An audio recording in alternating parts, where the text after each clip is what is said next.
की तुम्ही कोणत्याही देवाला मानत असाल, कोणताही महापुरुष मानत असाल, पण तुम्हाला एक सांगणं लक्षात ठेवा, जर तुम्ही तुमच्या मायबापाला त्रास दिला ना वे कोणते हो, तर तुम्ही कोणत्याही बुवाजवळ जा, कोणत्याही देवाच्या पिंडीवर तुम्ही 1000 वेळा दूध टाका गुंडानं.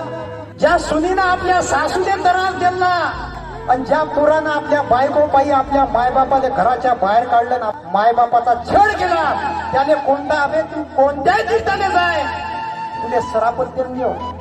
तू तीर्थाले जाता जाता त्या डट्टीत फसून म्हणशील हो. मायबापाला त्रास द्यायचा नाही. तुकाराम महाराज म्हणते की माय बापे केवळ काशी तेने न जावे तीर्थाशी, कुंडलिके काय केले परब्रह्म उभे ठेले, तैसा होई सावधान हृदयी दरी नारायण. तुका म्हणे माय बापे अवघी देवाची स्वरूपे.